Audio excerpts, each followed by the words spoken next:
on a day that you give, the best presentation or speech or have the greatest success in your role, whatever that may be, go back and reflect upon it. What were the five, six, maybe 10 things that you did? Write that down and use that in the future when you're hesitant to take the donut or you don't think you're qualified or capable or there's doubt in your mind. Go back to that list, check everything off, know that you know what to do, and take it.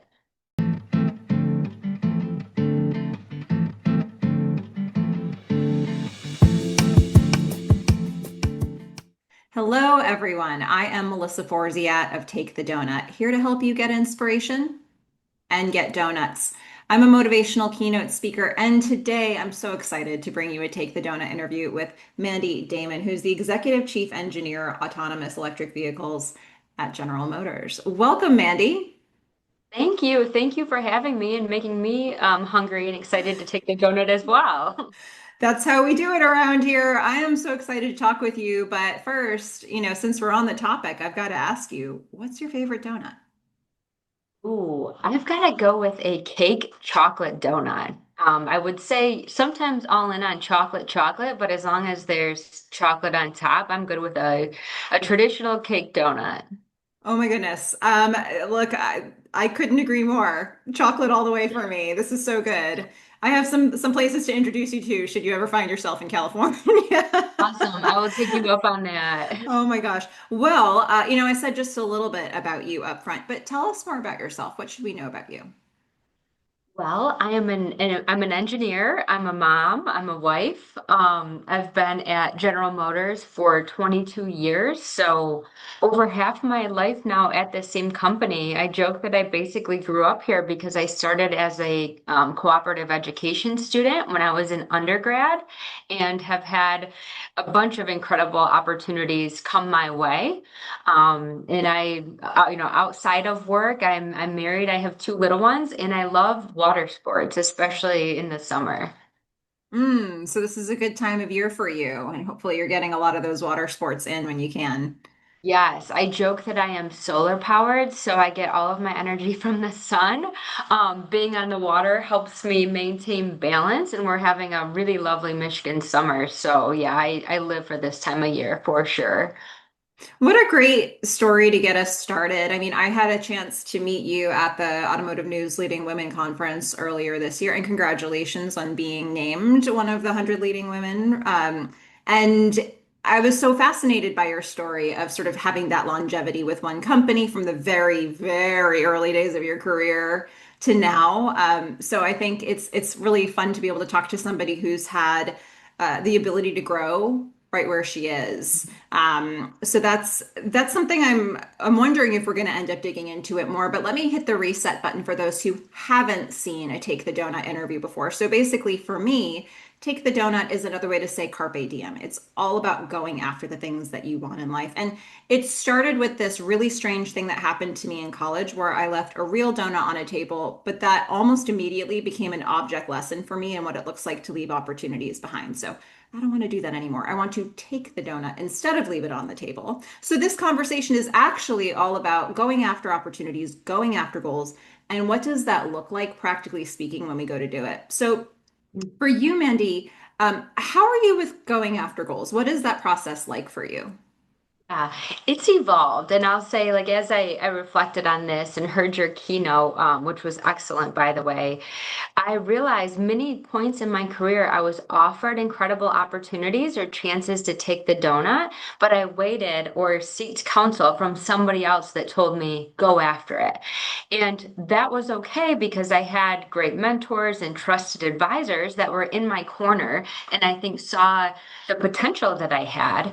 But lately that shifted a bunch, and I've done a lot of reflection and work on figuring out how do I recognize myself that I should be taking the donut and not rely on external inputs or recommendations, I'll say, to go after it.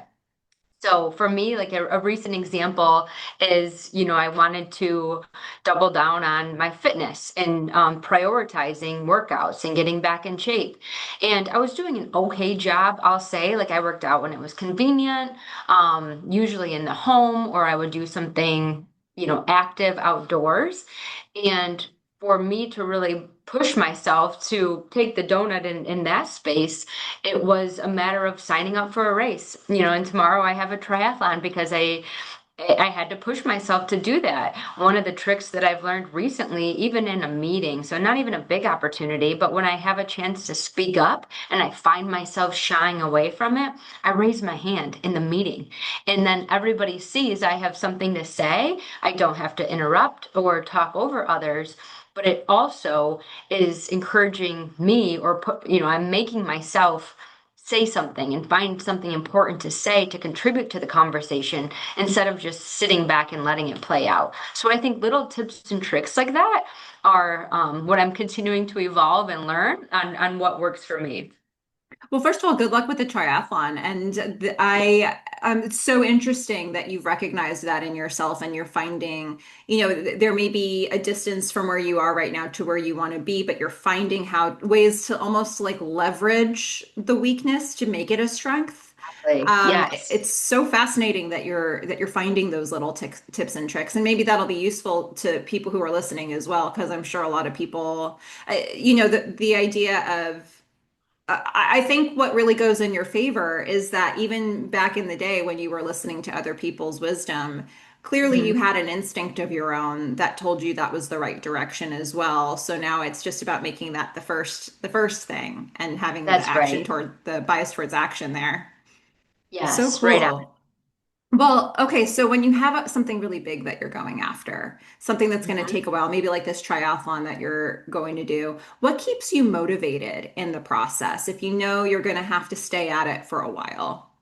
Yeah, I think one is I'm very competitive. So that certainly helps me as I've always done that of when I wanted to get back in shape, I sign up for a race. I think that's a great way to challenge yourself and make sure that you stay motivated and committed to your goal.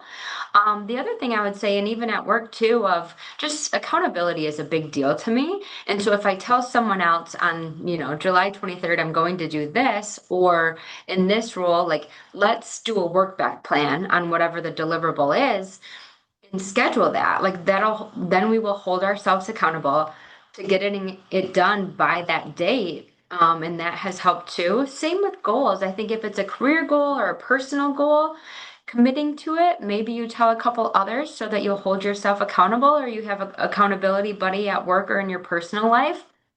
You can mention it to, and then have them make sure that you're staying true to what you set out to achieve. Mm. Do you have certain people, not that you need to name them, but do you have certain people that are accountability partners for everything, or do you kind of pick and choose based on what it is you're going after? Usually based on what I'm going after. So, if it's something personal or fitness related in this case, that's probably something I would mention to a family member or a close friend. Whereas work goals, I'll use my peers or even folks within my team too to help align everybody to the same mission and strategy. So interesting. So a lot of times when we go after things that we want, obstacles come up, challenges come in our way. And I'm curious for you if there's a particular brand of challenge that just comes up over and over and over again. Like no matter what it is you're going after, you can expect this Achilles heel to rear its head. What is it? I would say changes in strategy or strategic direction changing. And as I've worked now for many years in the autonomous vehicle, as well as the electric vehicle space, from a regulatory standpoint, from a safety and quality standpoint, whether it's tariffs or like greenhouse gas regulations, those are things that we're having to constantly change our strategy around or recognize that they're changing around us and stay on the same path and the course that we set out to achieve. So those are the things that I grew up and my mom always told me, like, control what you can. And that's something that's so important in this ever-changing environment is to focus on what you can control, stay true to your mission. I often bring it back to that for the team too, of, we are here to make our roadways safer or deliver affordable EVs to our customers, whatever it may be. I think continuing to remind the team what that is and then focus on what elements and variables within that you can positively impact and let the rest happen around you. I think just it's inevitable in this space, and I've learned over time to roll with it. Mm, great wisdom from somebody who clearly has to deal with that a lot. I mean, in your industry, I'm sure there are changes happening around you all the time. So, if you look back on your lives to this point, what would you say is the biggest donut you've ever taken? It could be personal or professional, it could be long ago or recently. What comes up for you? Hmm. I'd say, really when I started at GM, or when I chose to go down the engineering path. I come from a family of several nurses and medical professionals. Very first engineer in my family, first person to work at General Motors, which might sound like no big deal, but there's a lot of people that I work with that, are third generation GM or even fourth generation GM, especially growing up in Southeast Michigan. It's kind of the norm. So I think for me to recognize that I had an interest in engineering, uh, pursue it in undergrad, and then, at 18 years old, walk into a large company like this and then stick with it. That was the biggest donut for me because it was so, non-traditional, or I'd say just unexpected for where I thought I was headed in my life. So, you really broke the mold. You were doing things that nobody really had a roadmap that they could Yeah, give you. Yeah. certainly. Yeah. Amazing. And I think that speaks to the fact that you've been climbing so high within the industry as well, because you didn't need the roadmap to get into it to begin with. So here we are, like you just keep climbing. Um, what's the donut that you're taking right now? Is there anything in progress for you? Yeah, currently it's just really establishing myself or like taking the donut in the seat that I'm in. I've moved very fast in my career. I never thought of it the way that you just summarized, but I think maybe because it was such a big step or big donut to go after early on, that taught me, as well as just having advisors and mentors that helped me along the way, that I can do that. And I'm constantly pushing myself to do the non-traditional or challenge status quo or go after the impossible or unexpected thing. I certainly like that. But for right now, it's more about how can I be the absolute best that I can in this executive chief engineer role? Frankly, it's a seat that I never thought I would fill in my career, so I'm grateful to be here. And I really want to excel in it and learn every aspect of this ever-changing business and be the best ECE that I can. Mm. Well, I had the opportunity to hear some of the things that you said from the main stage at the Leading Women Conference, as you were a part of a panel. And I found so much of what you said really inspiring. And I want to be able to turn that back to anybody who's watching this now. So there may be people who are watching this who have a donut of their own that they want to take. And it could still be an idea, or it could be something that they've started to move towards, but they're looking for a bit of inspiration to keep moving. So let's sprinkle some encouragement. And what would you say to those people? Uh, I would use your advice and say take the donut. But I think imagine a time, and this just worked for me recently, where I would recommend that you take a time when you did take the donut. How did it go? How did you prepare for that? Or did you just show up and it was there and you took it?